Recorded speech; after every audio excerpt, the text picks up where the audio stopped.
I just gotta say, it's just glad to see something new. Let's all go watch the review. Yeah.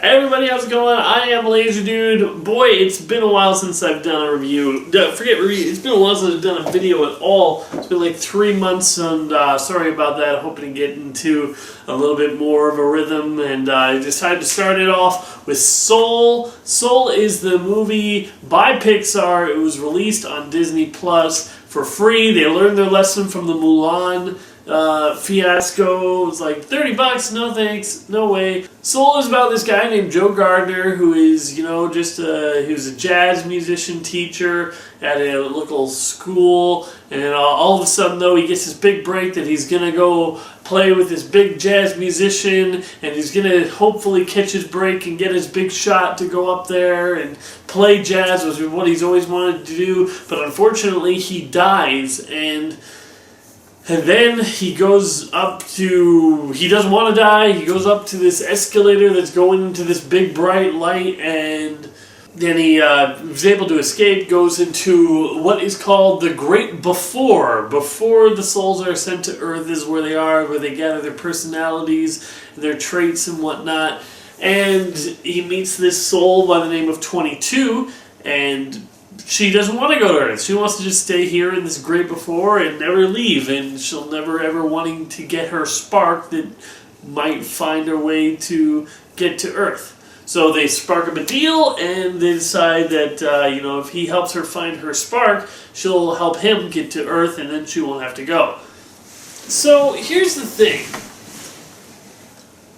Soul really works in a lot of ways. Jamie Foxx's Joe Gardner, I really feel for his character. I'm really with him throughout most of the film. Even when his character says and does some stuff that is maybe a little mean-spirited or something like that at the end, I never feel it is fully out of character for him. I feel like his character is acting in a way that we've seen being consistent throughout the whole movie. The stuff that he says, the way he reacts to the stuff happening around him is really funny.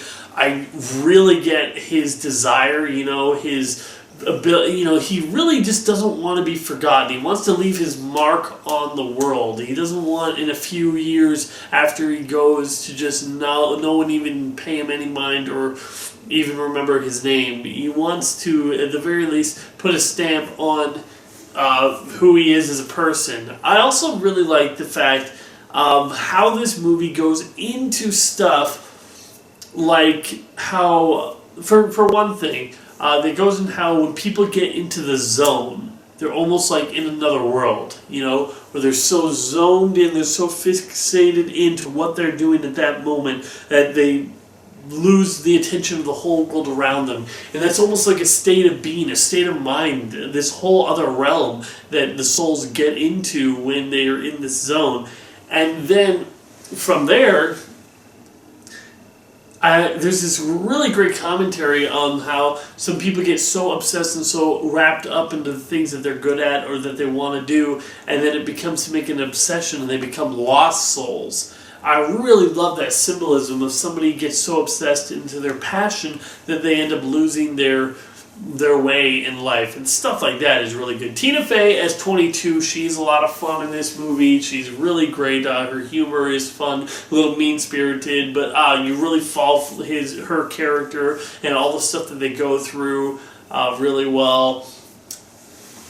I feel like this is a movie that was almost perfect. Almost. And I don't really want to get into it other than getting into the spoiler commentary, so let me just say, with one major thing that I don't necessarily agree with the way it's handled, almost everything in this movie works perfectly. The character, the humor. There are some characters that I really don't get why they're even there. Like there's this pirate ship in the in the Great Before Escape, and I don't really know what that's all about. I'm like, okay, I don't really get that. But, there's a lot of good laughs, and there's a lot of good touching moments. There's speech, and I'll get into more of this, that one of the characters gives, and it really got me thinking. And it's really rare that, like, every now and then when a movie tries to give an inspirational speech, you're just like, yeah, we got it. Be nice. Don't be a dick. But for this, I was really into it, and I was really like, oh, wow, okay, this is actually something worth thinking about. So, so overall, I want to just say that I enjoyed Soul a lot. I definitely think if you have Disney Plus, you got to check it out, see it. There are definitely some moments that will leave you thinking, that will leave you laughing. I don't know if it will be anyone's favorite Pixar movie. I don't think it has that sort of thing. I think it's trying to reach for an Inside Out type of feel, and sometimes it gets to that levels, but I don't think it sticks the landing as well as it wants to. Anyways, though, I just want to say, before I get into the spoilers, that I think Soul's a good movie, definitely worth checking out, although I'm only going to be giving it a 7 out of 10. That's just because I think some of the stuff could have made it a great movie, but I just think it's just good. It's a good movie, definitely worth a watch, definitely worth checking out. It was a little weird watching a Pixar movie without a Pixar short, but hey, it was at least still better than a half-hour Frozen short. Anyways, so yeah. So, the thing that I want to talk about the most, and this is what I've been talking about the most, like, whenever I've been talking about this movie, unfortunately I've been talking about this one thing, and this isn't what I wanted it to be talking about. I didn't like the fact that Joe gets a chance to live again. Now, here's the thing, when it comes to death, and the topic of death, I think it's very important, especially when in a movie that kids are going to see, that you handle it in a way that lets people know that death is final. You know? You don't get any second chances with death. I mean, some people miraculously recover from stuff that they thought they were going to die, or they were dead for a few seconds before being brought back. But in this scenario, Joe dies, and then he goes through this journey, and it helps 22 and everything. But then he goes back on the treadmill going into the great beyond, which, okay, I want to talk about that for a second, because I love that, because I know that death is a tricky subject for a lot of people. Some people, like myself, believe in heaven and believe there is life after death, but there's other people that believe there is nothing else after death. But I think the movie handles it very brilliantly, where they put it in a way that could allow you to see either way. You know, it's like, maybe, like, in this world, you could argue that, there's obviously a creator, because there's these people that are instructing all these souls and what their personalities are going to be like. But, you know, it's hard to really say what that is supposed to be. And the great beyond, the big light that the treadmill is going for, we never see what's on the other side. We never see if there's a heaven. We never see if just it goes black and then nothing happens. But I don't like that. So I just want to say I really like that. I think that's really good. But I don't like that Joe gets a second chance. And it really feels like a tacked-on ending that doesn't feel like it earned it. I was thinking the movie, especially with that speech by the jazz musician, was really going for a feel of, hey, you know what? Maybe you didn't get to live out your dream. Maybe you didn't do the thing you really wanted to do with your life. That doesn't mean your life was worthless. That doesn't mean your life didn't mean anything. You know, that story that she tells about the fish saying, I'm looking for the ocean, this is just water, is like, it was really a story that hit me, because it's just like, yeah, we keep on thinking we got to find this divine purpose, or this, our calling, or our destiny, when really we're just people living in a world together.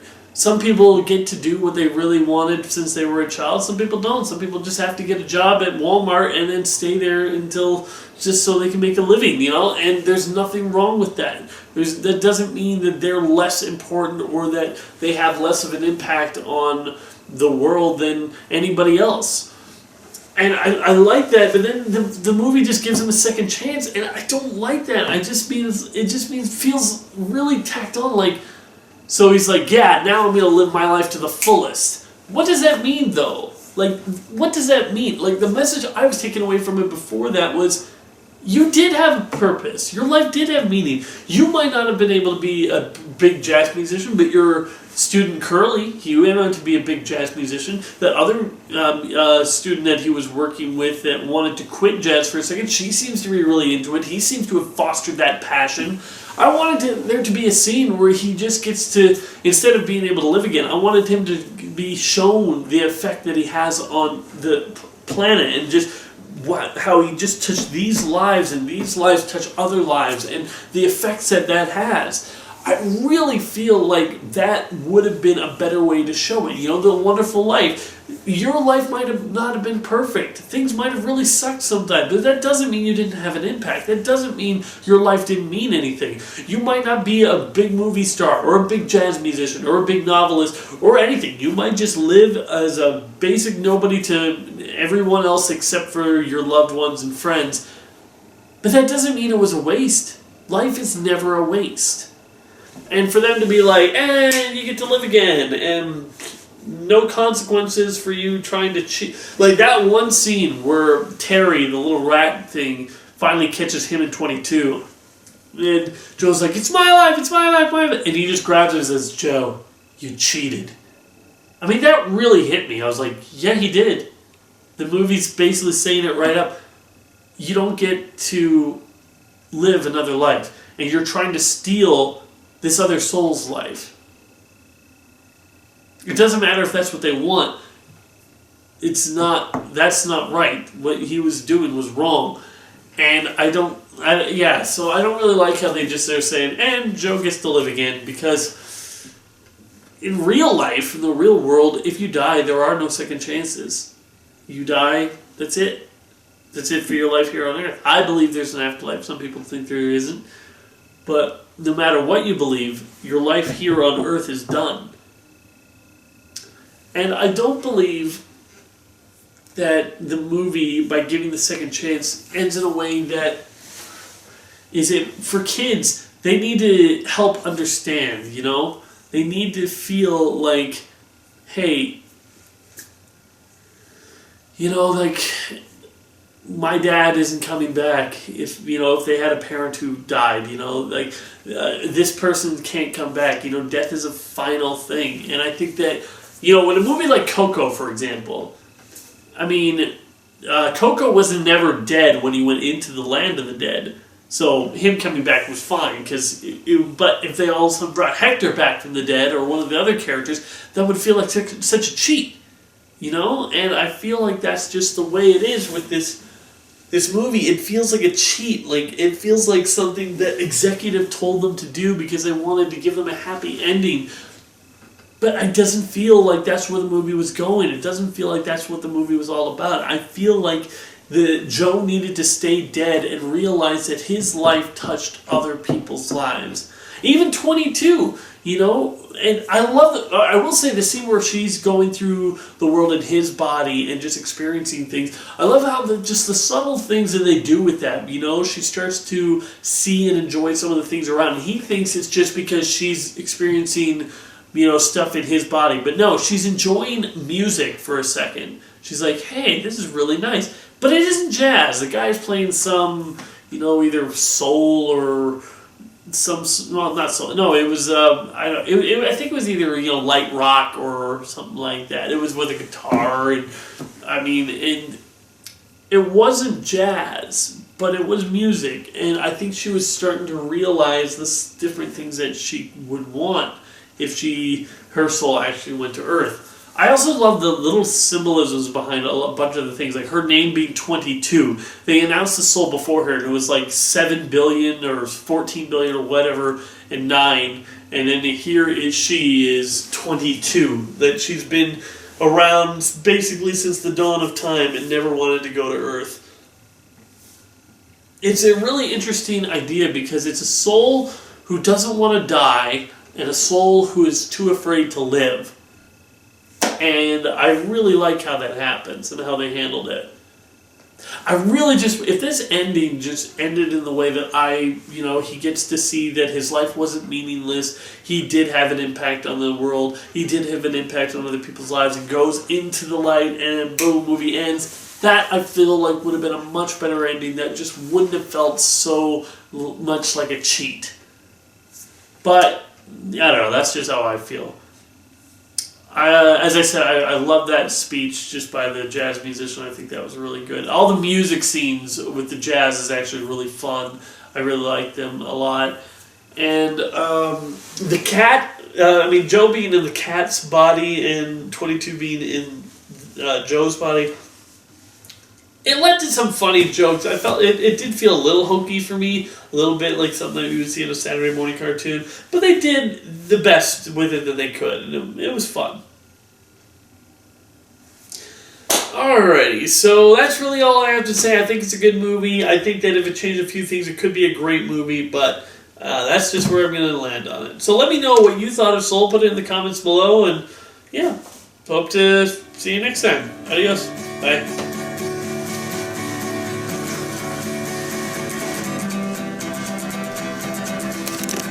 Be sure to check out some of these other videos on my channel. And wait for more coming soon.